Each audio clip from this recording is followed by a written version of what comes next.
English বিষয়ের প্রশ্নোত্তরগুলি সমাধান করে নেব। এটি full marks 40। Read the following passage and answer the questions given below. নিচের প্যাসেজটি পড়ে নিচের প্রশ্নগুলোর উত্তর দাও। We use water for different purposes. আমরা বিভিন্ন কাজে জল ব্যবহার করি। We collect from various sources. আমরা বিভিন্ন উৎস থেকে এটিকে সংগ্রহ করি। Children use water for washing their hands at school. শিশুরা বিদ্যালয়ে তাদের হাত পরিষ্কার করার জন্য, হাত ধোয়ার জন্য জল ব্যবহার করে।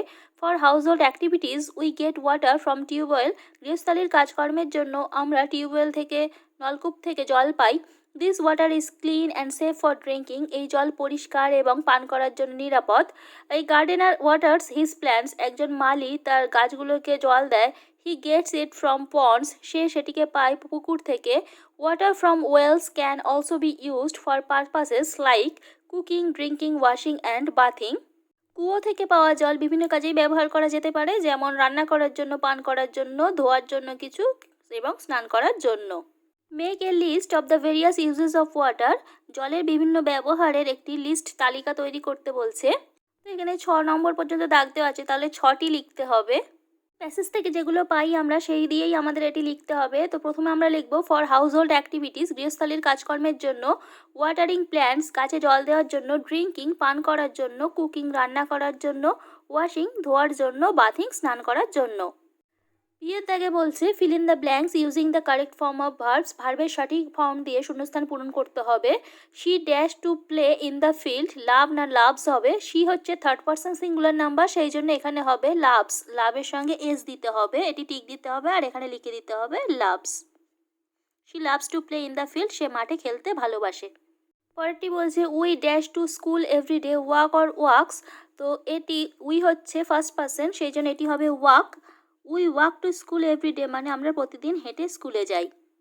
পরেরটি আছে I dash the foot steps of someone hear or here's.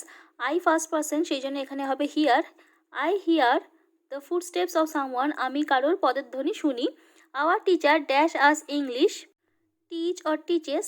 Hour teacher third person singular number, সেই জন্য হবে teaches. Our teacher teaches us English. আমাদের শিক্ষক আমাদের ইংরাজি পড়ান। 2 দাগে বলছে read the passage and answer the questions that follow. নিচের প্যাসেজটি পড়ে নিচের প্রশ্নগুলোর উত্তর দাও। Prawns also live in water. চিংড়িরাও জলে বাস করে। Prawns are not fish. চিংড়ি মাছ নয়। They are insects. তারা হলো পোকা। They can also swim very fast. তারা খুব দ্রুত সাঁতার কাটতে পারে। The body of a prawn is covered with a soft shell. চিংড়ির শরীর একটি নরম খোলস দিয়ে ঢাকা থাকে। A prawn has no backbone. চিংড়ির মেরুদণ্ড নেই। Answer the following questions. নিচের প্রশ্নগুলির উত্তর দাও। Where do prawns live. চিংড়ি কোথায় বাস করে? উত্তরটি লিখতে হবে প্রনস লিভ ইন ওয়াটার। চিংড়ি জলে বাস করে। পরের প্রশ্ন বলছে what covers the body of a prawn. চিংড়ির শরীর কি দিয়ে ঢাকা থাকে? উত্তরটি হবে the body of a prawn is covered with a soft shell. চিংড়ির শরীর একটি নরম খোলস দিয়ে ঢাকা থাকে। সি এর দাগে বলছে does a prawn swim slowly. চিংড়ি কি ধীরে সাঁতার কাটে? উত্তরটি লিখতে হবে no a prawn can swim very fast. না, চিংড়ি খুব দ্রুত সাঁতার কাটতে পারে। বিয়ের দাগে বলছে write T for true and F for false against the statements in the boxes given below. নিচের এই বাক্যগুলি যদি ঠিক হয় তাহলে টি লিখতে হবে, আর ভুল হলে এফ লিখতে হবে এই বাক্সগুলোতে। প্রনস আর ইনসেক্টস। চিংড়ি হলো পোকা, এটি সঠিক, তাই এখানে লিখব টি। পরেরটি বলছে প্রনস হ্যাভ ব্যাকবোনস। চিংড়ির মেরুদণ্ড আছে, এটি ভুল, চিংড়ির কোনো মেরুদণ্ড নেই, তাই এখানে লিখব ফলস। সি এর থেকে বলছে প্রনস ক্যান নট সুইম। চিংড়ি সাঁতার কাটতে পারে না, এটি ভুল, কারণ চিংড়ি খুব দ্রুত সাঁতার কাটতে পারে, তাই এটিও লিখতে হবে এফ। 3 দাগে বলছে read the passage and answer the questions that follow. নিচের প্যাসেজটি পড়ে যে প্রশ্নগুলির উত্তর দাও। Once upon a time 3 fishes lived in a lake. একটা সময় 3টে মাছ একটি হ্রদে বাস করত। They were very close friends. তারা ছিল খুব কাছের বন্ধু। All 3 of them were very different from one another. তারা তিনজনেই একে অপরের থেকে ভীষণ আলাদা ছিল। The first one believed in fate. প্রথমজন ভাগ্যে বিশ্বাস করত। হি থট, সে ভাবত, what had to happen would happen, যা ঘটার তা ঘটবেই। The second one was intelligent. দ্বিতীয়টি ছিল বুদ্ধিমান। He thought he knew how to solve a problem with his intelligence. সে ভাবত যে সে তার বুদ্ধি দিয়ে কিভাবে কোনো সমস্যার সমাধান করতে হবে তা জানে। The third one was the wise one. তৃতীয়জন ছিল জ্ঞানী। He thought long before taking any action. সে কোনো কাজ করার আগে অনেকক্ষণ ভাবনা চিন্তা করত।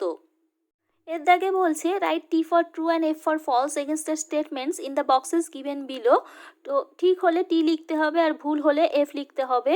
দেয়ার ওয়ার 3 ফিশেস, 3টি মাছ ছিল, এটি সত্য, তাই এখানে লিখব টি। পরেরটি বলছে the fishes lived in A river, মাছগুলি নদীতে বাস করত, এটি ভুল কারণ মাছগুলি একটি হ্রদ বা লেকে বাস করত, তাই এটি লিখব এফ, ফলস।